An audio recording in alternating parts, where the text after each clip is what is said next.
Good morning વિદ્યાર્થી મિત્રો. છેલ્લે લાસ્ટ લેક્ચરમાં આપણે ટેક્સ્ટબુકમાં ચેપ્ટર 8 માં ઉદાહરણ 1.7 સુધી જોયું. ત્યારબાદ ઉદાહરણ 1.8 એમની રકમ કંઈક આ રીતની છે. એક ઇલેક્ટ્રોન 2 × 10⁴ ન્યૂટન પર કુલમના નિયમિત વિદ્યુત ક્ષેત્રમાં, એટલે વિદ્યુત ક્ષેત્રનું મૂલ્ય આપણને આપેલું છે.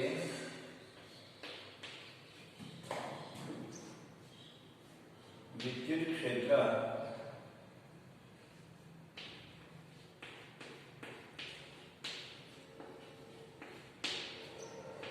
પર કુલમ 1.5 સેન્ટીમીટર હાઈટ છે.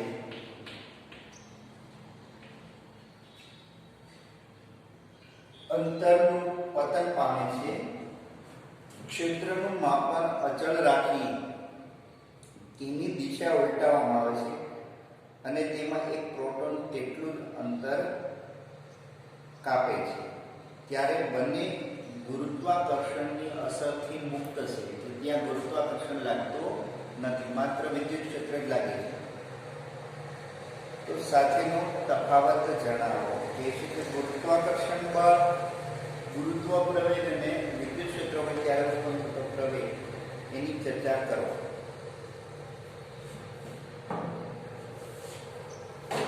અહીંયા આપણને એમ કહે છે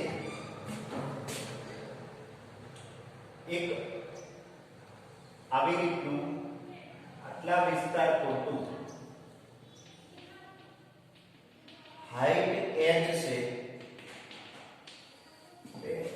આટલા વિસ્તારમાં વિદ્યુત ક્ષેત્ર, સમાન વિદ્યુત ક્ષેત્ર પ્રવર્તે છે, જેની હાઈટ છે 1.5 સેન્ટીમીટર. અને વિદ્યુત ક્ષેત્ર આવી રીતે પ્રસ્થાપિત છે ઋણથી ધન તરફ. ઋણથી ધન તરફ વિદ્યુત ક્ષેત્ર પ્રસ્થાપિત છે અને એક ઇલેક્ટ્રોનને મુક્ત પતન કરાવવામાં આવે છે નીચે તરફ. તો સ્વાભાવિક છે, વિદ્યુત ક્ષેત્રમાં ઇલેક્ટ્રોન મૂકીએ ત્યારે વિદ્યુત ક્ષેત્ર વડે ઇલેક્ટ્રોન ઉપર બળ લાગે અને આ બળ છે એ ઋણથી ધન દિશામાં, એટલે કે ક્ષેત્રની દિશામાં બળ લાગે. તો અહીં કિસ્સા 1 માં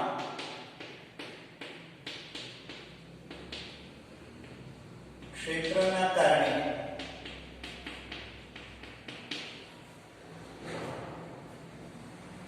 ઇલેક્ટ્રોન પર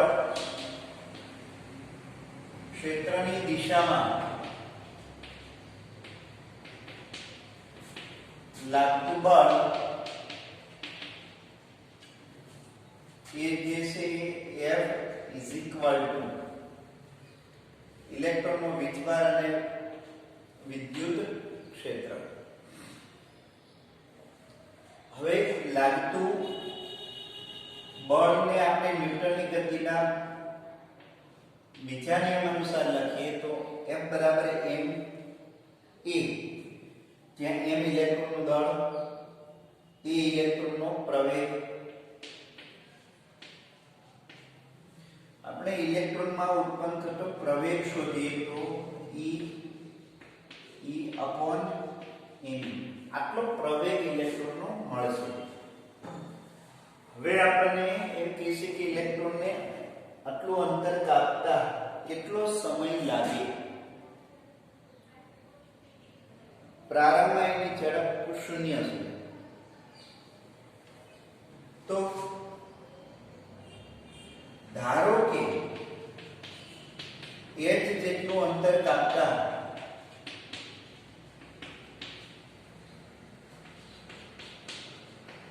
લાગતો સમય t હોય તો એને આપણે આવી રીતે આપીએ h બરાબર v0t + 1/2 at² 1/2 ae t² જ્યાં પ્રારંભિક શૂન્ય છે.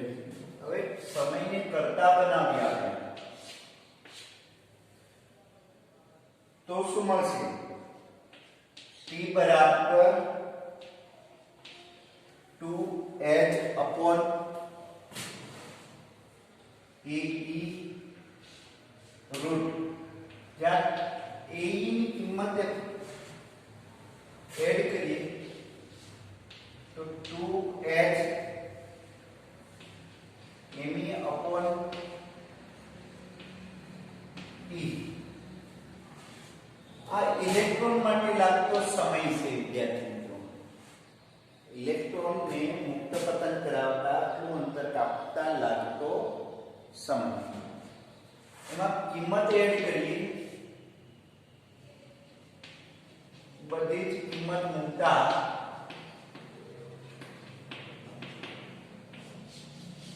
આપણને સમય મળશે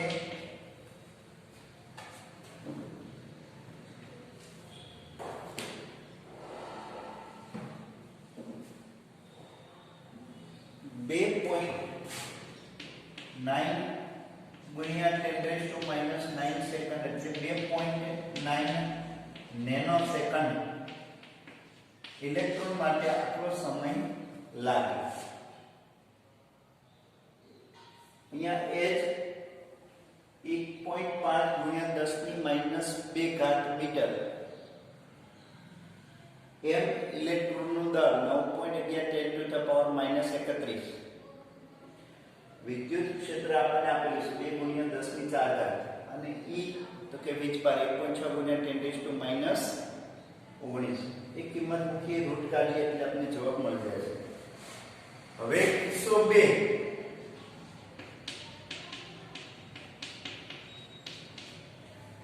સેમ આ જ સિચ્યુએશન રાખીએ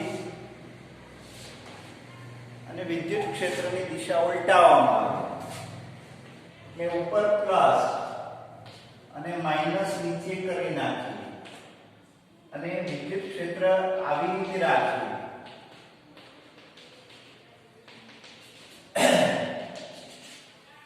તો પ્રોટોનને આ જ ક્ષેત્રમાં લાગુ મુક્ત પતન કરાવીએ તો એ નીચે તરફ જ ગતિ કરશે, કેમ કે પ્રોટોન ઉપર વિદ્યુત ક્ષેત્રની વિરુદ્ધ દિશામાં ગતિ લાગે, બોલો બળ લાગે. તો પ્રોટોનની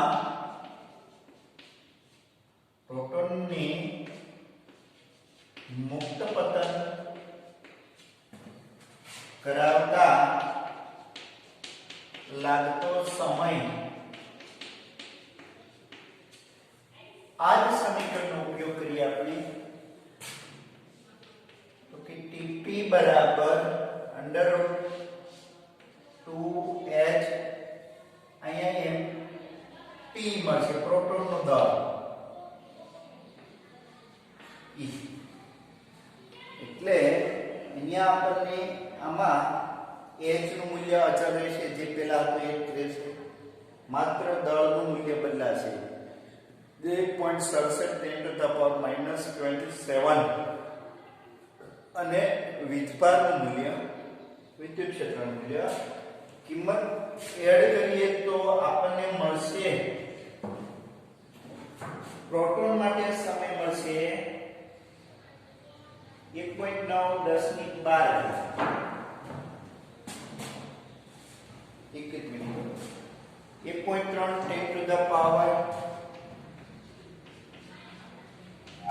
10⁻⁻7 સેકન્ડ.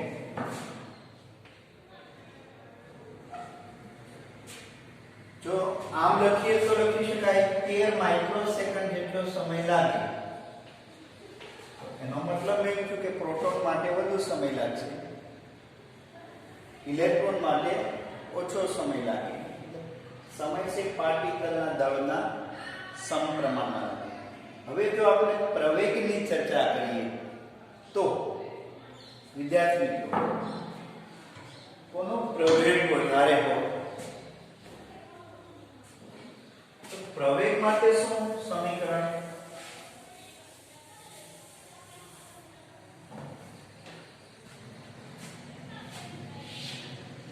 ઇલેક્ટ્રોનનો પ્રવેગ તો કે E/me.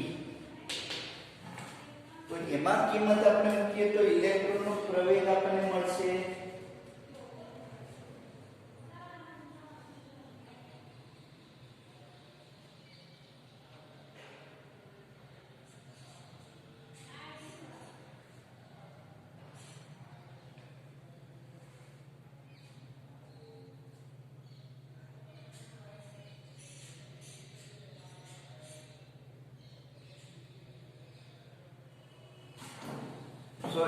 ઇલેક્ટ્રોનનો પ્રવેગ મેળવવાનો નથી આપણે ઉદાહરણમાં, ખાલી માત્ર પ્રોટોનનો પ્રવેગ છે. ભારે પાર્ટિકલનો પ્રવેગ ની ગુરુત્વ પ્રવેગ સાથે ચર્ચા કરો. ભારે પાર્ટિકલ ના પ્રવેગની ગુરુત્વ પ્રવેગ સાથે ચર્ચા કરો.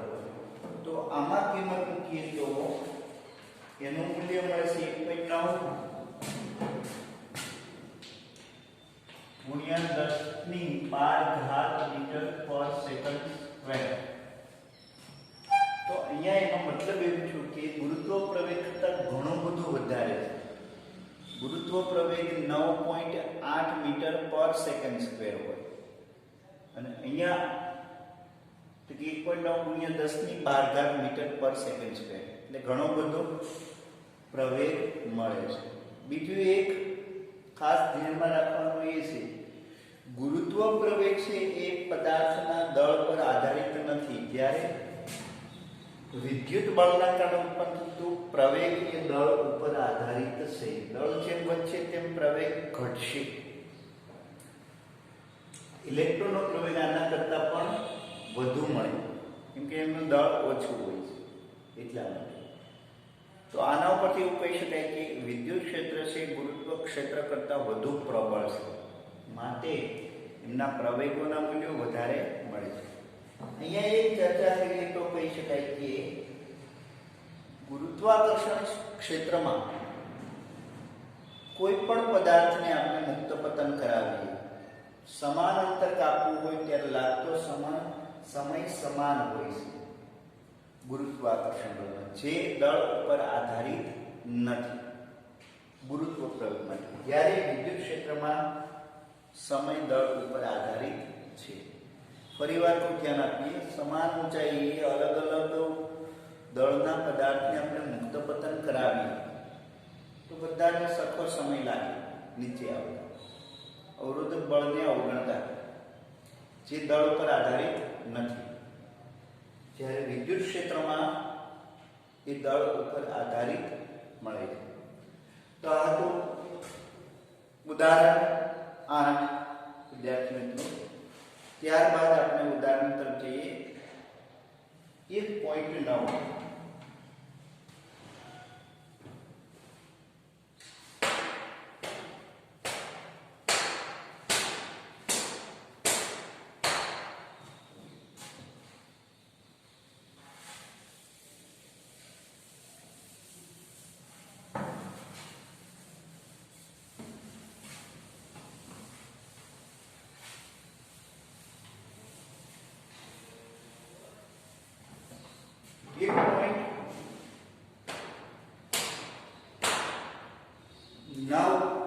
ઉદાહરણ 1.9 એની રકમ કંઈક આ રીતની છે.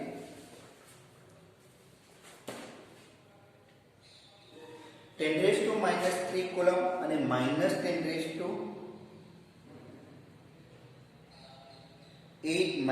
કુલમ મૂલ્યના બે બિંદુવત વીજભારો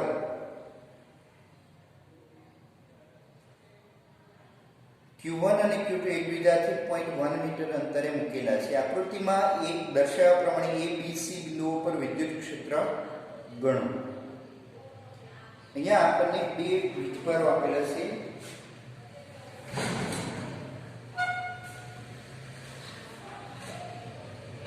બે વીજભાર, એક Q1 વીજભાર આપે છે 10⁻⁸ કુલમ અને Q2 વીજભાર છે -10⁻⁸ કુલમ વીજભાર છે. બંને વચ્ચેનું અંતર r આપેલ છે 0.1 મીટર અને ત્રણ બિંદુઓ આપેલા છે. દાખલા તરીકે અહીંયા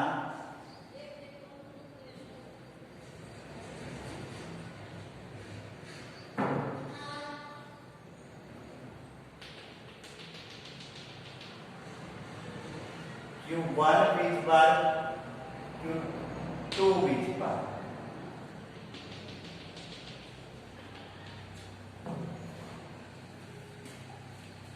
અહીંયા એ બિંદુ આપેલું છે, મધ્ય બિંદુ એ આપેલું છે અને Q1 થી 0.05 મીટર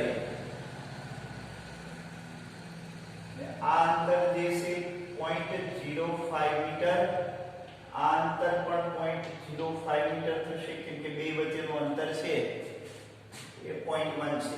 આનું અડધું અંતર 0.05, આ અંતર પણ 0.05 મીટર.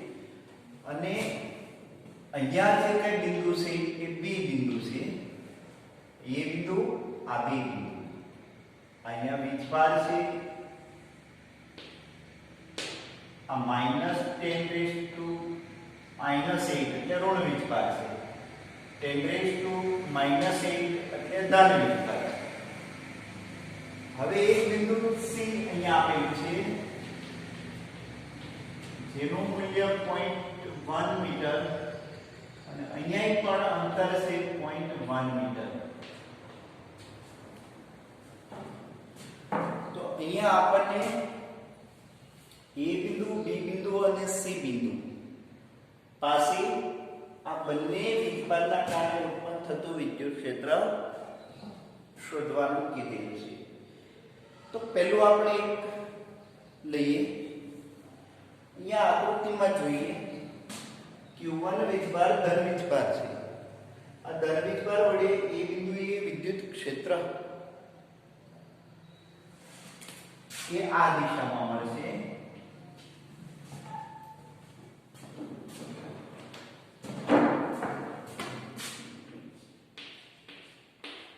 અહીંયા એ ઋણ વીજભારના કારણે પણ મળતું વિદ્યુત ક્ષેત્ર એ પણ આ જ દિશામાં મળશે. એટલે બંનેની દિશા એક જ છે. તો પહેલો કિસ્સો આપણે એ લઈએ, Q1 અને Q2 ના કારણે એ બિંદુ પાસે વિદ્યુત ક્ષેત્ર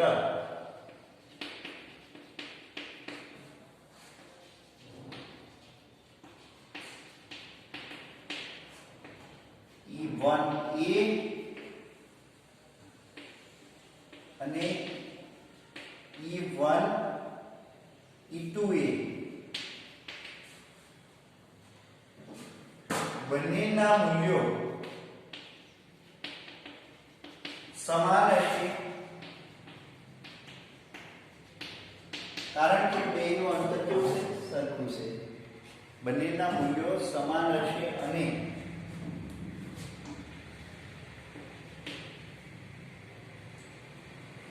સમાન દિશામાં મળશે.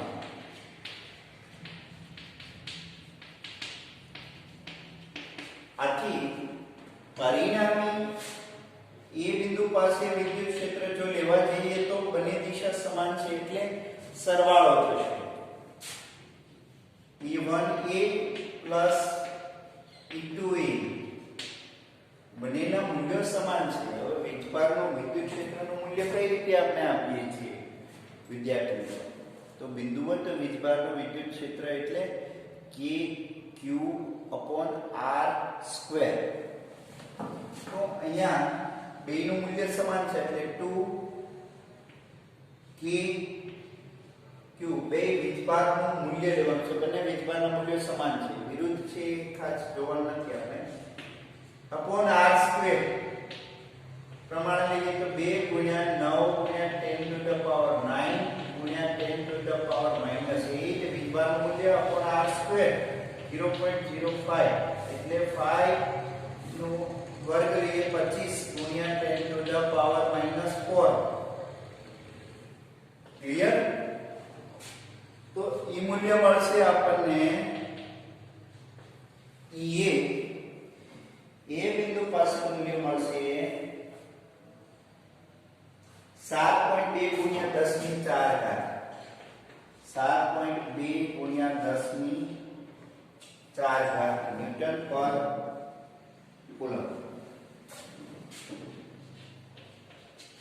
કઈ દિશામાં છે? તો કે A થી C ની દિશામાં. A થી C ની દિશામાં.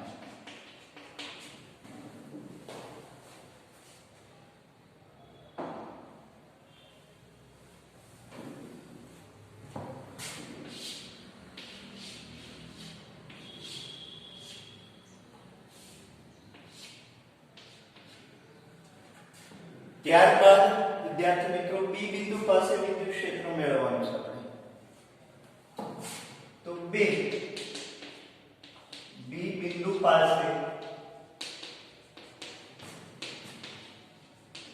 વિદ્યુત ક્ષેત્ર તો કે q1 વીજભાર વડે બી બિંદુ પાસે વિદ્યુત ક્ષેત્ર ધન વીજભાર છે એટલે કેન્દ્રથી દૂર જતી દિશામાં મળે. આવી રીતે જેને આપણે કહીએ E1b ઋણ વીજભાર વડે બી બિંદુ પાસે વિદ્યુત ક્ષેત્ર એ નીચ દિશામાં મળે એટલે E2b બે પરસ્પર વિરુદ્ધ દિશામાં મળશે. પણ અહીંયા વિદ્યાર્થી મિત્રો સમાન મૂલ્યમાં મળશે નહીં કેમ કે આ બિંદુ દૂર છે, આ વીજભાર દૂર છે. આનું મૂલ્ય ઓછું છે, આનું મૂલ્ય વધારે છે. તો પરિણામી વિદ્યુત ક્ષેત્ર આપણે લેવા જઈએ તો E1b E1 એટલે E2b E1b E2b. અહીંયા આ બિંદુએ આપેલ q1 વીજભારના કારણે આ બિંદુએ ઉત્પન્ન થતું વિદ્યુત ક્ષેત્ર E1b, q2 વીજભારના કારણે આપેલ બિંદુએ વિદ્યુત ક્ષેત્ર એની દિશા મળે E2b. આપણને ખ્યાલ છે હંમેશા વિદ્યુત ક્ષેત્ર ઋણમાં ધનથી ઋણ તરફ હોય અને ધનનું વિદ્યુત ક્ષેત્ર દૂર તરફ હોય. તો તફાવત સ્વરૂપે આપણે લઈએ તો k q upon r square minus r1 square r2 square. Clear? के क्यू कॉमन ले लिए 1 upon r1 square એટલે 25 ગુણ્યા 10 ની -4 ઘાત માઈનસ 1 upon r2 સ્ક્વેર એટલે અહીંયાથી આ અંતર એટલે 0.1 એટલે 0.15 નો વર્ગ 0.15 નો વર્ગ એટલે 225 ગુણ્યા 10 ની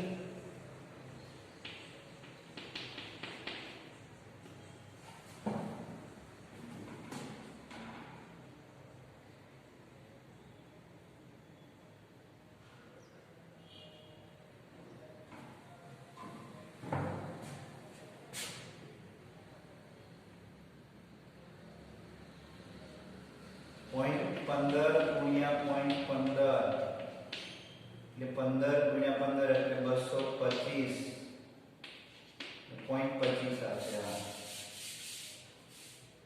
0.225 અને એનું મૂલ્ય આ બધું મૂકીએ તો એ મૂલ્ય મળશે આપણને વિદ્યાર્થી મિત્રો 3.2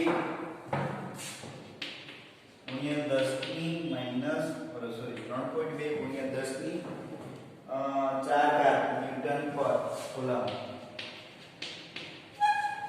એ k q ની કિંમત મૂકીએ તો આ જવાબ મળશે જે તમે જાતે પ્રેક્ટિસ કરી લેજો. ત્યારબાદ વિદ્યાર્થી મિત્રો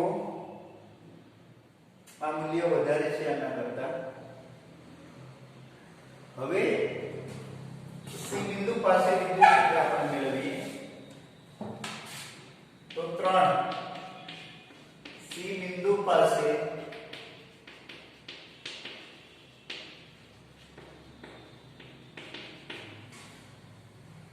તો પહેલું તો એક q1 ના કારણે C બિંદુ પાસે વિદ્યુત ક્ષેત્ર જે આ દિશામાં મળશે અને બીજું Q2 ના કારણે વિદ્યુત ક્ષેત્ર તો કે અધો દિશામાં મળશે. ક્લિયર? બંને વિદ્યુત ક્ષેત્રના મૂલ્યો સમાન હશે, પણ એ બંને કેટલા અંશના કોણે હશે? તો કે 120 ના કોણે હશે. કેટલા કોણે હશે? 120. શા માટે? તો કે આપણને ખ્યાલ છે, અહીંયા વિચારીએ, આમ લઈએ તો આ કોણ 60 નો થશે. શા માટે? સોરી, આ 30 નો થશે અને આ 60 નો થશે. આ 30 નો થશે અને આ 60 નો થશે. શા માટે? તો કે આનો પૂરક કોણ છે. અહીંયા 60 હોય તો આ 60 મળે. ક્લિયર? અને આ 60 હોય તો આ 60 મળે. Z કોણ મળશે, 120 નો કોણ. તો પરિણામી વિદ્યુત ક્ષેત્ર EC મેળવવું હોય તો આવી રીતે વિચારી શકીએ આપણે. બંનેના મૂલ્યો સમાન મળશે. પેલું તો એક નક્કી કરી નાખીએ. અહીં પહેલાના કારણે C બિંદુએ ઉત્પન્ન થતું વિદ્યુત ક્ષેત્ર અને બીજાના કારણે C બિંદુએ ઉત્પન્ન થતું વિદ્યુત ક્ષેત્ર સમાન મૂલ્યનું હશે. કેટલું હશે? તો કે Q/R². તો એનું મૂલ્ય આપણે લઈએ તો અંદાજિત મારે ખ્યાલ પ્રમાણે 9 ×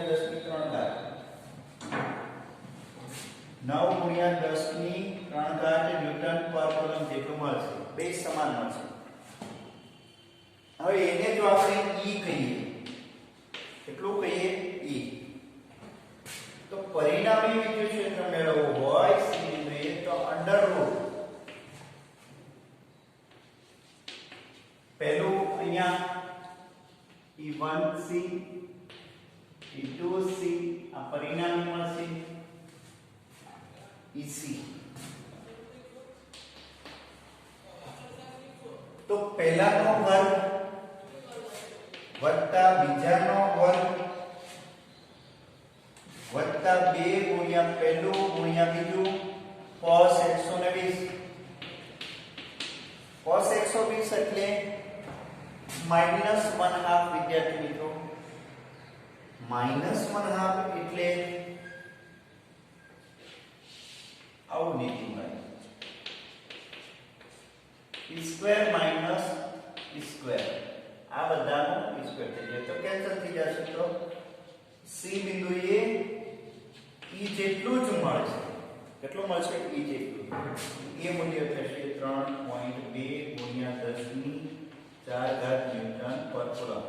એટલે અહીંયા એક એટલું યાદ રાખવાનું, 120 અંશના કોણે હોય એટલે મૂલ્ય એટલું જ મળશે. તો આ હતું ઉદાહરણ 9 વિદ્યાર્થી મિત્રો. ઉદાહરણ 9.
ત્યારબાદ ઉદાહરણ પેજ નંબર 29 પર 10મું ઉદાહરણ વિદ્યાર્થી મિત્રો 1.10 બે વીજભારો ±10 માઇક્રોકુલમ એટલે એક ધન વીજભાર છે, એક ઋણ વીજભાર છે. બંને સમાન મૂલ્યના છે અને વિરુદ્ધ પ્રકારના છે અને 5 mm અંતરે મૂકેલા છે, એટલે એક પ્રકારની ડાયપોલ જેવી રચના થઈ. તો એ આકૃતિ 1.21 માં દર્શાવ્યા મુજબ ડાયપોલની અક્ષ પરના તેના કેન્દ્રથી 15 સેન્ટીમીટર દૂર ધન વીજભાર બાજુ આવેલા P બિંદુએ 15 સેન્ટીમીટર અને B, એનો મતલબ એવો છે કે ડાયપોલની લંબાઈ કરતા આપેલ અંતર ઘણું બધું વધારે છે. અને B આકૃતિ 1.21 B માં દર્શાવ્યા મુજબ O માંથી પસાર થતી અને અક્ષને લંબ રેખા O થી 15 સેન્ટીમીટર દૂર આવેલું Q બિંદુ એ વિદ્યુત ક્ષેત્ર કેટલું હશે તે દર્શાવો. એટલે બે આકૃતિ આપણને દર્શાવેલી છે.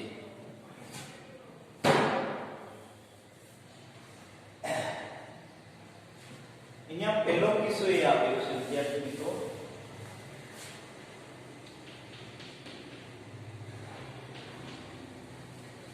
કે એક A બિંદુ અને B બિંદુ ધન વીજભાર અને ઋણ વીજભાર, અહીંયા -10 માઇક્રોકુલમ વીજભાર +10 માઇક્રોકુલમ વીજભાર.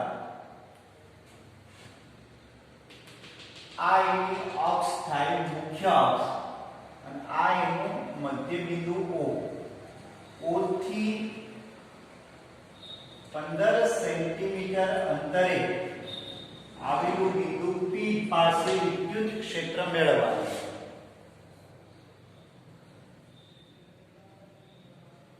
તો અહીંયા ખાસ ધ્યાનમાં રાખીએ વિદ્યાર્થી મિત્રો, આને આપણે એક ડાયપોલ ગણીએ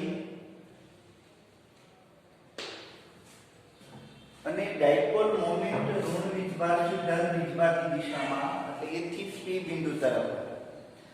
બીજું એક ખાસ ધ્યાનમાં રાખીએ એ પણ ડાયપોલની લંબાઈ જે છે એ 5 mm છે, એટલે કે 2a અંતર 5 mm થાય. કેટલું થાય? 2a અંતર 5 mm. આ અંતર a પ્લસ a એટલે 2a અંતર 5 mm ડાયપોલની લંબાઈ છે. હવે AB અંતર કરતા OP અંતર ઘણું બધું વધારે છે. તો પહેલો કિસ્સો અહીં આકૃતિમાં P બિંદુ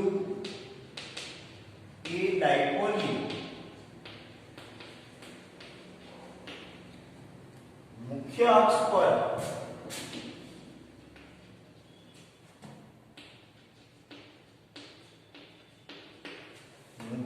અક્ષ પર આવેલું હોવાથી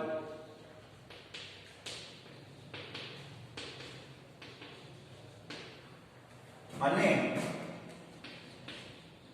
OP અંતર મોર ગ્રેટર ધેન AB અંતર હોવાથી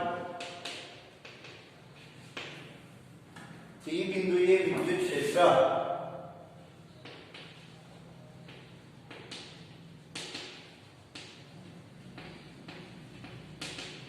આપણે લઈએ તો આ રીતે લખી શકીએ EP બરાબર મુખ્ય અક્ષ પર ડાયપોલના મુખ્ય અક્ષ પર વિદ્યુત ક્ષેત્રનું મૂલ્ય. વિદ્યાર્થી મિત્રો કઈ રીતે આપણે આપીએ છીએ તો કે 2kP upon r square 2kP upon r square. અહીંયા 2 ગુણ્યા 9 ગુણ્યા 10⁹ હવે P એટલે ડાયપોલ મોમેન્ટ એટલે 2aq 2a બરાબર 5 mm એટલે 10⁻³ 2a બરાબર આટલો થશે. યાદ રાખજો 2a બરાબર ડાયપોલની લંબાઈ અને q વીજભાર તરીકે 10⁻⁶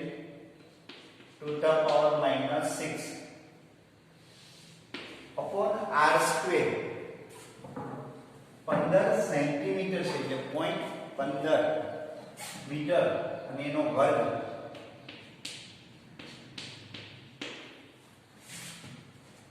તો એ મૂલ્ય આપણને મળશે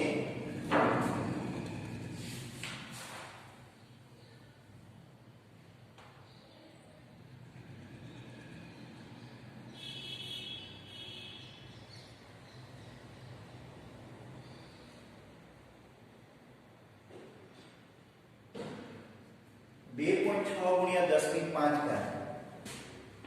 2.6 ગુણ્યા 10 ની 5 ઘાત ન્યૂટન પર કુલમ.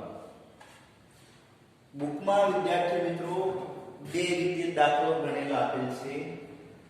સ્વતંત્ર વીજભાર વડે P બિંદુએ વિદ્યુત ક્ષેત્ર લઈ અને એમનો સદિશ સરવાળો લીધેલ છે.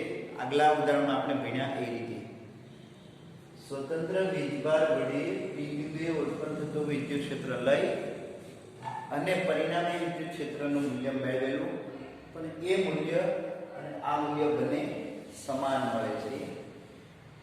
અને ઓલરેડી એ સમાન મળશે. શા માટે? તો આ અંતર જે છે એ ખૂબ વધારે છે. અને આગળ ઉપર આપણે સમીકરણ તાર્યું ત્યારે શરત લાગુ પાડેલી હતી કે અંતર ખૂબ વધારે હોય ત્યારે આ કિસ્સો લાગુ પાડી શકાય. સેમ એવી જ રીતે આપણને બીજી આકૃતિ આપેલી છે. એ બીજી આકૃતિમાં આપણને આ રીતે આપેલું છે A અને B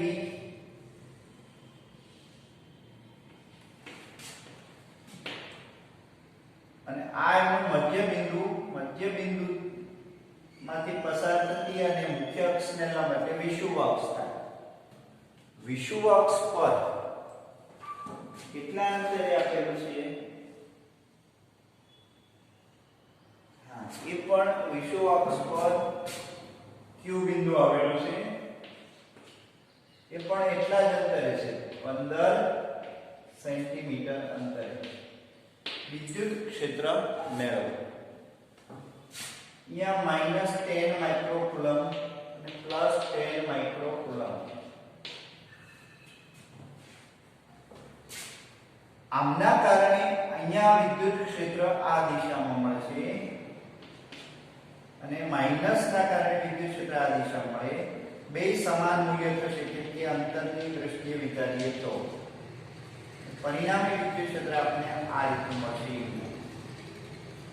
પણ અહીંયા પણ આ કિસ્સો લાગુ પડી શકે. ડાયપોલની લંબાઈ કરતા આપેલું અંતર ઘણું બધું વધારે હોવાથી કિસ્સા 2 માં આકૃતિ 2 માં O બિંદુ પાસે Q બિંદુ પાસે Q બિંદુ A ડાયપોલની વિષુવ અક્ષ પરનું બિંદુ હોવાથી અને OQ અંતર એ AB કરતા વધારે હોવાથી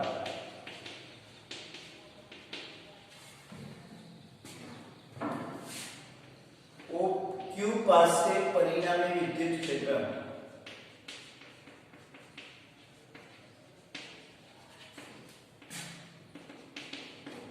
Q પાસે પરિણામી વિદ્યુત ક્ષેત્ર EO બરાબર એ આપણને ખ્યાલ છે KP અપોન